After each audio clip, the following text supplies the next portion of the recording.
آپ دیکھ رہے ہیں علی نیوز میں آپ کا میزبان چودھری فضل الرحمان۔ پاکستان کے زیر قبضہ کشمیر کے ضلع بھنبر کی تحصیل سمنی کا یہ اسپاٹ سرسالہ، اور ہم آپ سے مخاطب ہیں۔ اس وقت متوقع منانا سرسالہ یونین کونسل سے ڈسٹرکٹ کونسل کے امیدوار چودھری ظفر بیان ہم ان کے ریزیڈنس پہ موجود ہیں، اور ان سے یہ پوچھنا چاہ رہے ہیں کہ کیا آپ حالیہ الیکشن میں جو متوقع ہیں ان میں کیا مقاصد رکھ کے الیکشن میں آ رہے ہیں، کہ کیا عوام کے لیے کیا نیا کام کریں گے؟ جی دیکھیں جی، بسم اللہ الرحمن الرحیم۔ یہ الیکشن صرف اور صرف عوام کی فلاح و بہبود کے لیے کام کرنا اور عوام کو کرپٹ مافیا سے نجات دلانے کے لیے انشاءاللہ میں ارادہ رکھتا ہوں۔ جی ناظرین، کرپٹ مافیا سے نجات دلانا چاہتے ہیں اور عوام کی خدمت۔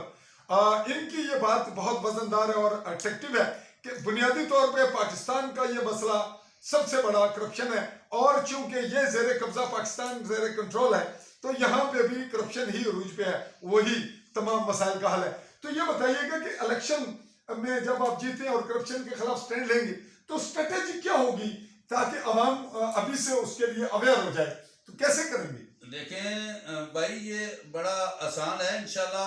ایک لانگ ٹائم کے بعد، بہت عرصے کے بعد یہ اقتدار نچلی سطح پر منتقل ہونے جا رہا ہے، اور اس میں نئے لوگ آئیں گے، نئے لوگ سلیکٹ ہو کر سامنے آئیں گے، اور انشاءاللہ وہ باشعور لوگ ہوں گے، اور ہم سب مل کر جتنے لوگ نئے لوگ الیکشن جیتنے والے ہوں گے، ہم سب مل کر انشاءاللہ اس کے ساتھ کرپشن کے خلاف آواز بلند کریں گے، اور انشاءاللہ اللہ کامیابیاں دے گا۔ جب بندے کی نیت صاف ہو تو وہ انشاءاللہ مدد کا ساتھ اللہ ہوتا ہے۔ آپ یہ بتائیے گا کہ الیکشن جو متواتر جیت رہے ہیں، ایم ایل اے بن رہے ہیں، اور ایک یوں کہہ لیں کہ بلی چوہے کا کھیل ہی کہہ لیں کہ ایک بنتا ہے دوسرا ہارتا ہے، لیکن بلدیاتی الیکشن کی طرف وہ لوگ نہیں آئے، تو اب آپ کے بلدیاتی الیکشن میں آنے کے بعد یہ جو تقسیم ہوگی اقتدار کی، اختیارات کی، تو اس میں ان کا رد عمل کیسا ہوگا، اور آپ کیا فیل کرتے ہیں کہ کیا اس کو کیسے فیس کریں گے آپ؟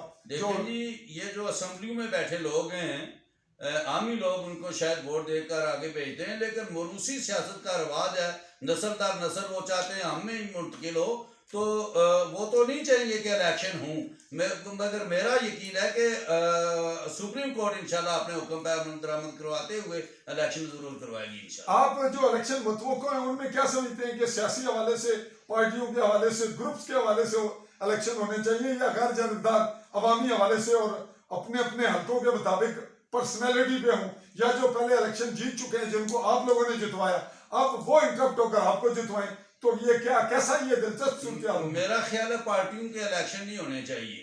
یہ بلدیاتی اقتدار جب نچلی سطح پر منتقل کرنا ہے تو اوپن لوگوں کو چھوڑنا چاہیے، کسی پارٹی کا حوالہ نہیں ہونا چاہیے۔ جی ناظرین، پارٹی کا حوالہ نہیں ہونا چاہیے، اور جو لوگ الیکشن جیت چکے ہیں، ایم ایل اے بن چکے ہیں، ان کی انٹرپشن نہیں ہونی چاہیے، اور اگر ہو بھی تو عوام کو اس کو قبول نہیں کرنا چاہیے۔ یہی رائے آپ کی ہے؟ انشاءاللہ۔ جی ناظرین، اسی پہ آپ سے چاہیں گے اجازت۔ اللہ حافظ۔